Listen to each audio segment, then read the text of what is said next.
Howdy, friends. Happy month 5 of food school. You've surpassed the first 1/3 of this program, so congratulations. This month is actually the funniest thing because I get asked this all the time. I'm not kidding, all the time. Kaylee, what do I make for breakfast? What do I make for lunch? What do I make for dinner? And the reason people are asking me this question is because they get asked what's for dinner and what's for lunch because they are usually the matriarch or the patriarch of the family and they have responsibilities to feed everybody else. So it's really like a systematic thing, right? If you just take away the thought that it has to be gourmet and luxurious and an incredible meal for every single meal that you're eating in your life, because we have to do this all the time, right? It will make things a lot simpler. And if you know from the nutritional perspective what you have to eat and what you should be consuming, the answer will probably be the same every single time. I need a carb, I need a fat, I need a protein, I need veggies and micronutrients, which is, the things you get from like adding things like chia seeds and stuff. But let's talk about the panic for a second. I hear, what's for dinner? I forgot to plan something. I guess we'll just order takeout instead. When really, most of the time, you can build something with the random stuff that's in your refrigerator. And I'm hoping that this module really changes your perspective and changes your life kind of when you are, in a pickle or in a panic when it comes to food. So, most people don't struggle with knowing what to eat, but they do struggle with decision fatigue when it is 6 p.m. and the very last thing you want to do is cook food if you're realizing, oh my gosh, I'm out of my meal preps, right? Or if you're rushing out the door in the morning feeding 5 kids. So, the goal for this month is to remove the stress around meals.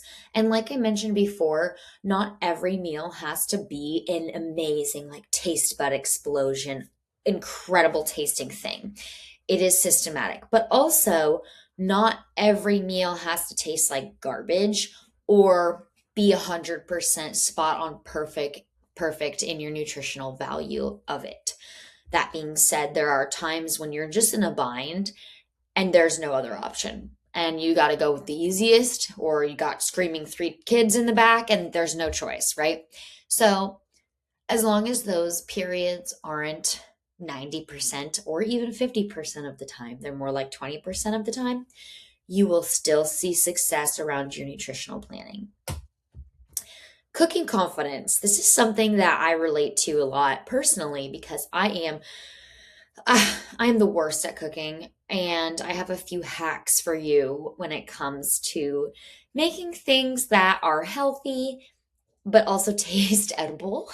So, but let's talk about the, balance of it all first. So, by the end of this month, you will be able to, or should be able to, quickly balance meals. When you're looking in your refrigerator, you're like, oh, I got chicken, I've got a vegetable, or I've got a fruit, whatever. We can sub a fruit, and then I've got like a carb or a fat. Carb and fat you can interchange.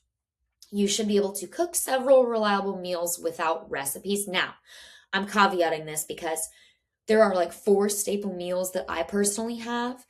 Um, I have to look at the recipe every time. I don't have them memorized, but it's the same recipe every time. I know the nutritional content and I love the recipe and I love the meal, so I'm sticking to it. And those 4 are in my rotation every single week. So hopefully you can also keep your kitchen stocked with these ingredients you need for these meals and removing the what should I eat stress. Step 1, I broke this out into many steps. Some of them do stem from last month on like how to grocery shop. But now we're kind of taking those groceries and building things out with them. So now that you hopefully know what a carb, protein, fat is, we're kind of just balancing the meals out with those. So the first thing, most of this is a workshop. So if you don't already, grab, a notepad or something and write this out, or you can print these slides out later when you go to the Google Drive. Um, I want you to create a list of 10 meals that you know how to cook and that you like, and maybe like 2 or 3 or 4 per category for breakfast, lunch, and dinner. We're kind of neglecting snacks on purpose right now because we want to kind of perfect the core stuff. Snacks are later. Um, Here's an example list, but I know for me personally, I have three breakfasts that I rotate through. They don't change. I know the nutritional content. I've done macros on them before, so I know they're pretty balanced. Um, and I know how to cook those by heart now. And I like them. And I'll just rotate through them. One is a yogurt bowl, one is an egg scramble with sourdough or a gluten-free bread, and then another is a really what I call my quick breakfast, and it's an on-the-go hard-boiled egg or and turkey sausage or whatever it may be. That one I have written down because I only use that one for travel emergencies, and I always have the supplies in my refrigerator ready to rock. um Something else that I wanted to say before we go on, you're going to make these default meals. Now, I had a client a while ago who she's like, listen, all of these breakfast ideas are great, but they're like too big for me. The quantity is too large. What do you recommend I do? And we kind of landed on her doing two breakfasts. So she has a breakfast one, and then she has a breakfast two. She happens to go to the gym really early in the morning, but she was getting nauseous at the gym while she was there because she didn't have anything in her stomach beforehand. So now she eats what works for her before the gym. It took a lot of trial and error to figure out what that item or two was. And then she has something else when she gets back home from the gym to replenish her glycogen storages.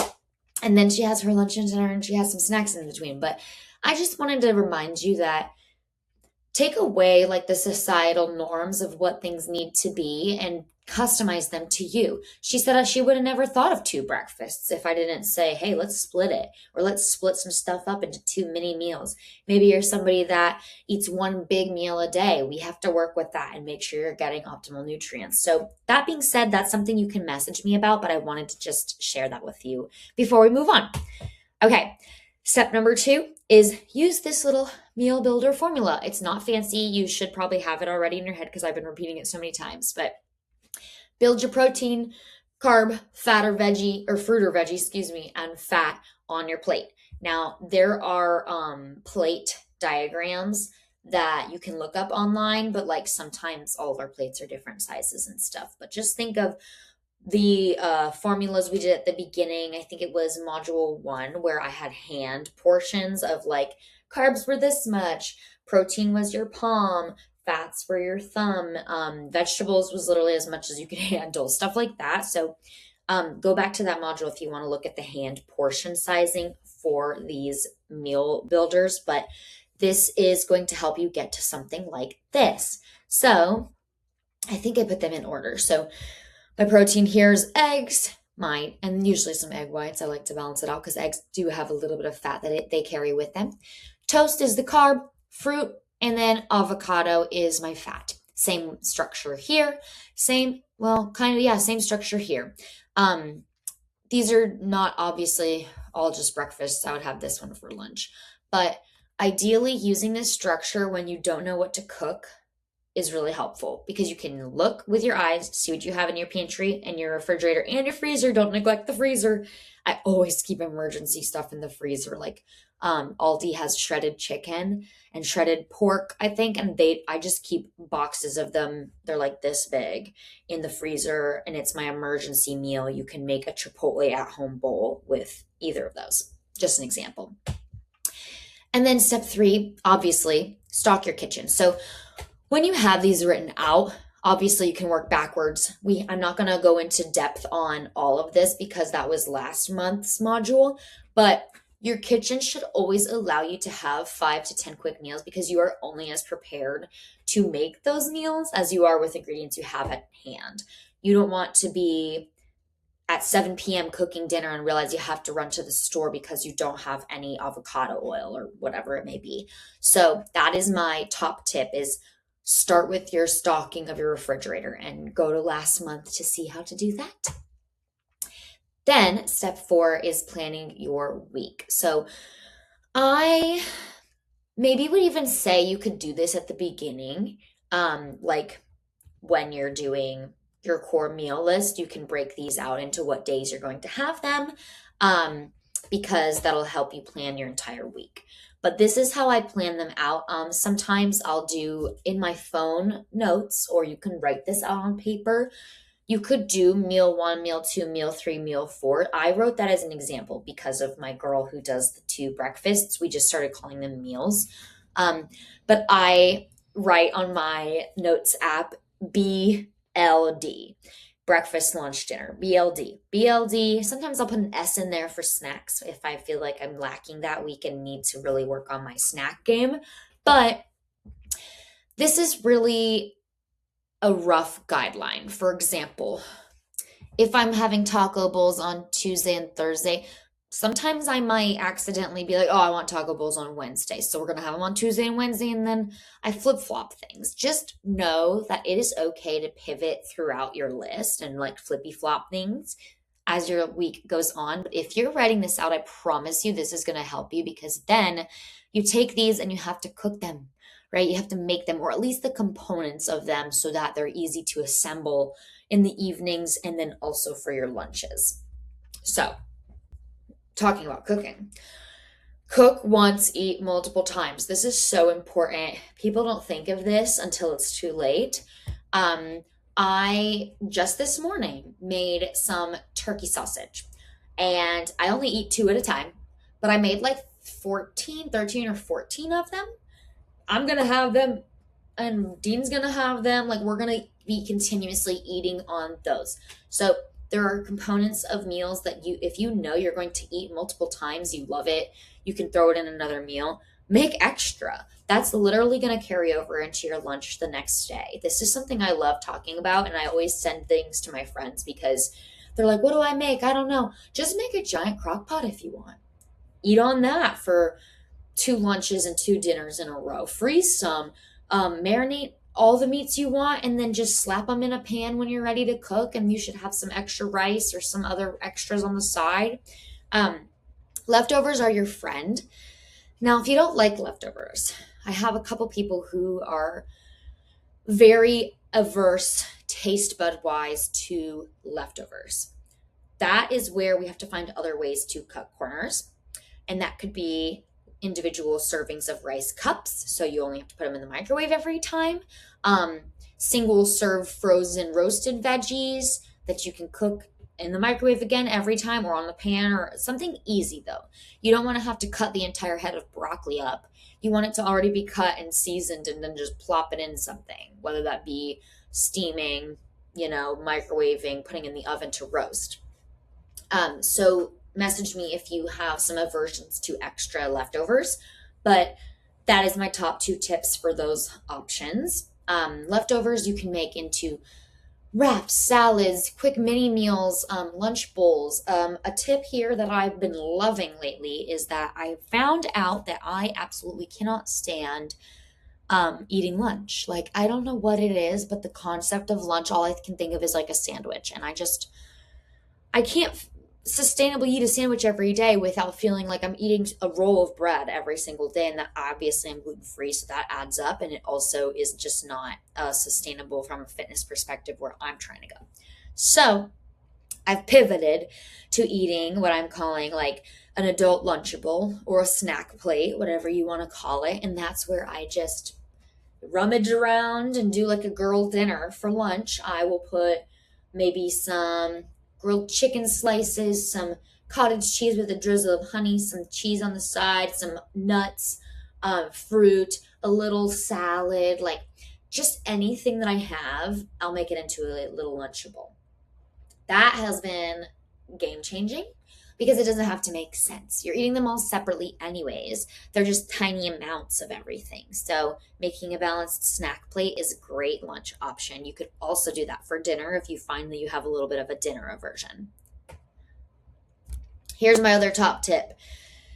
And, Google all of this, obviously, but there's 4 different types of cooking that I have been trying to master, and I find that is very helpful for others as well. First, to know what they are.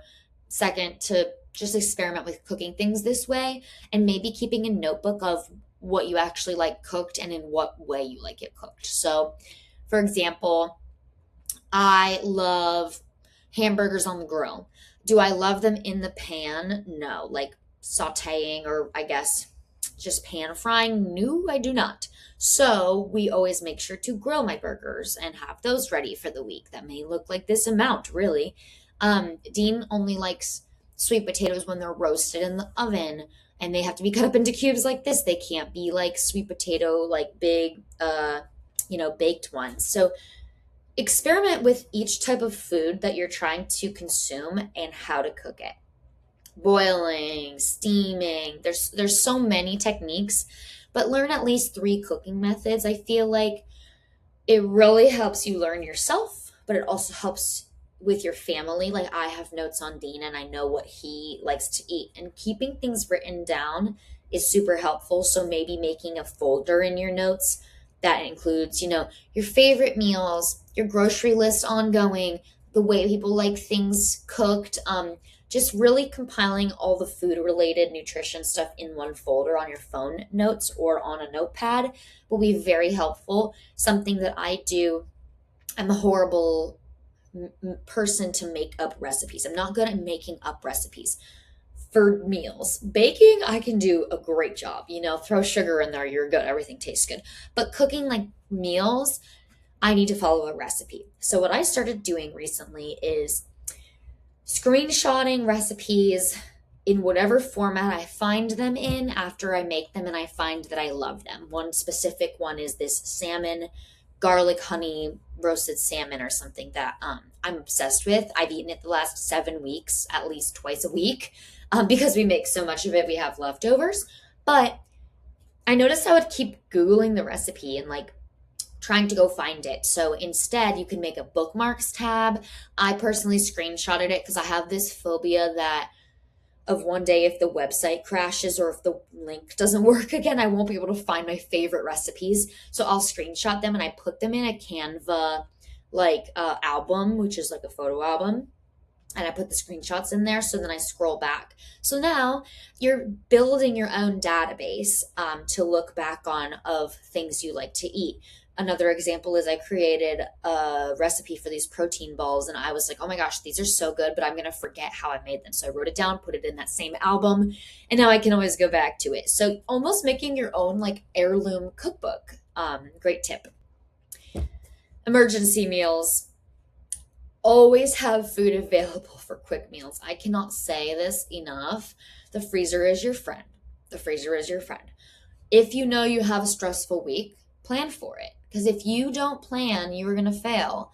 And I wish I could help you with that. I wish that I could be right there and be like reminding you in your ear, like, oh my gosh, you have a really stressful week. Make sure you pick up everything that you can. Like that's really quick and fast and easy, but still healthy. There's only so much I can do. So just keep this in your mind when you are getting super busy.